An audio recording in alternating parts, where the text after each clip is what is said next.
Frankfurt, Germany, October 2024. Sarah Mills drains her second glass of red wine. The plane descends. She fastens her seatbelt. The Lufthansa flight from Washington, D.C. lands in Frankfurt, 9 hours in the air. Sarah walks to customs. She hands over her passport. It's black. "Why are you here?" the officer asks. "Technical consultations at the consulate," Sarah says. The officer stamps her passport. She's through. Sarah Mills just lied. She's not a diplomat. She's not a consultant. Sarah is a CIA hacker, and she's here to access a covert intelligence base hidden inside the American consulate.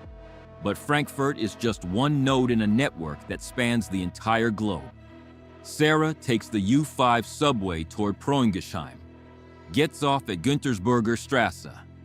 A few hundred meters north sits the largest U.S. consulate in the world. Officially, it serves American residents in Germany. In truth, it does much more. At the gate, Sarah shows her black passport. A guard hands her a yellow visitor badge. She walks through corridors. A heavy door. A U.S. Marine behind glass. She swaps the yellow badge for blue. Sarah enters her office. "Welcome to the Center for Cyber Intelligence, Europe." In 2013, the world learned the NSA had been spying on German Chancellor Angela Merkel's private phone for over a decade. The operation was run by the Special Collection Service, a joint NSA-CIA spy unit. Officially, it doesn't exist. Unofficially, it operates from nearly 100 U.S. embassies worldwide. But Sarah works for a different unit, the CIA's hacking division. And what they've built is staggering. Over 1,000 hacking systems, hundreds of millions of lines of code. The CIA can turn your iPhone into a microphone, your Samsung TV into a listening device, your Google phone into a surveillance tool.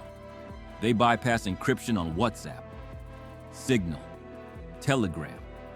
They collect your texts, your voice messages, your calls. Some tools only work up close. That's where Frankfurt matters. The Schengen Agreement lets Sarah travel to almost any European country without border checks. Need to hack a high-security target not connected to the internet? Take a train. Plug in a USB drive loaded with malware. Be back in Frankfurt by dinner.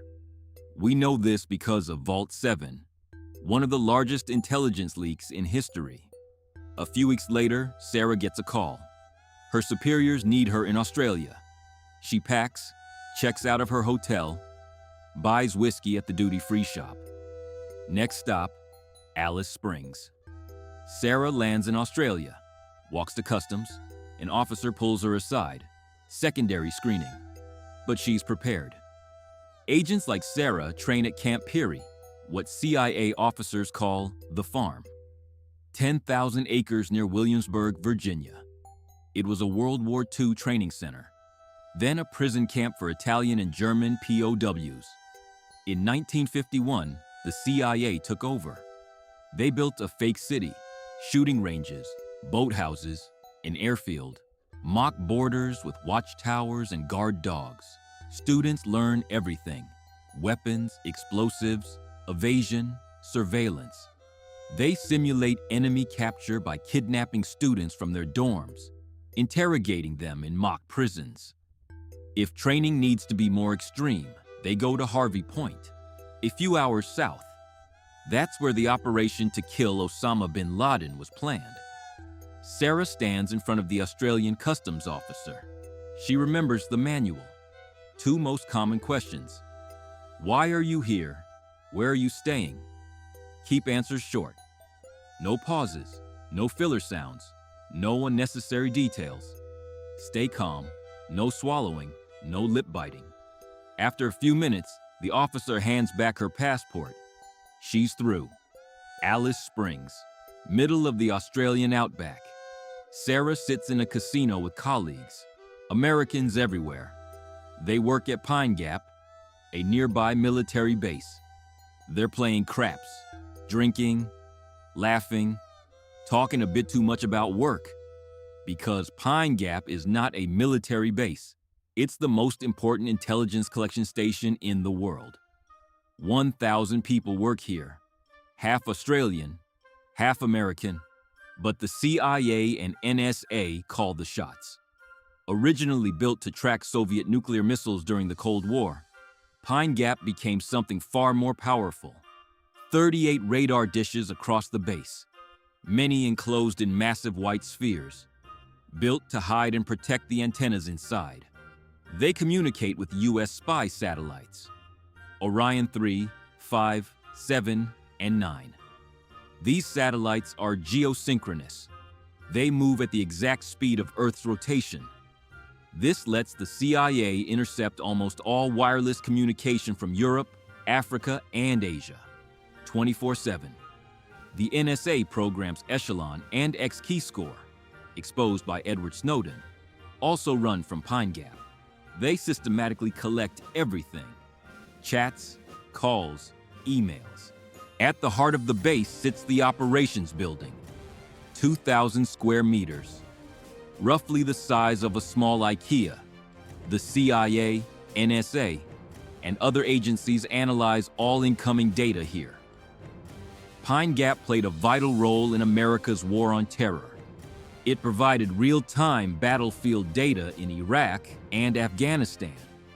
It was used to locate targets for U.S. drone strikes. Hundreds of civilians were killed. A recent report indicates Pine Gap intelligence may have assisted Israeli forces in targeting Gaza. Protesters tried to block the entrance last year. Some have even managed to enter the facility.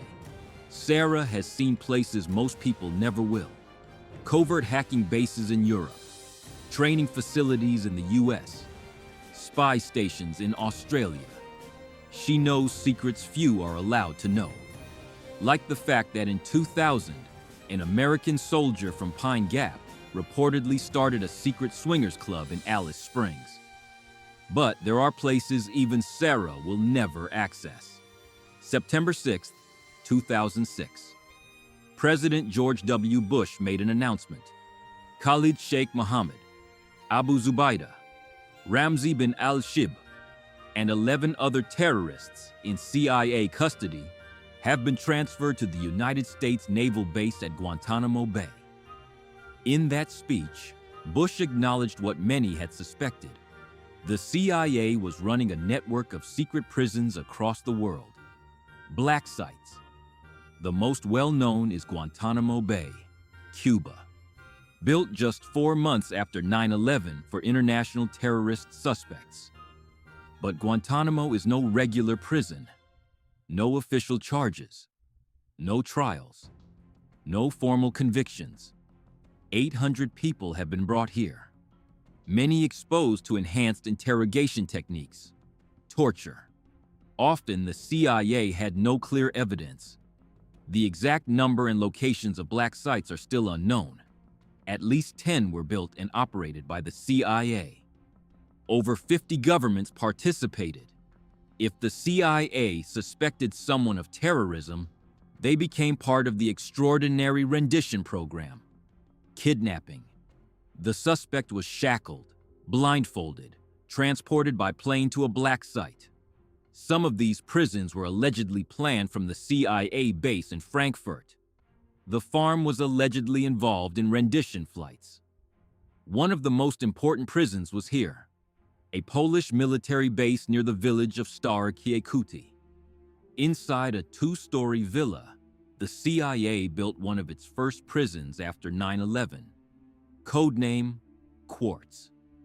Multiple suspects were tortured here. As compensation, the CIA paid Poland at least $15 million and outfitted the base with $300,000 worth of security cameras.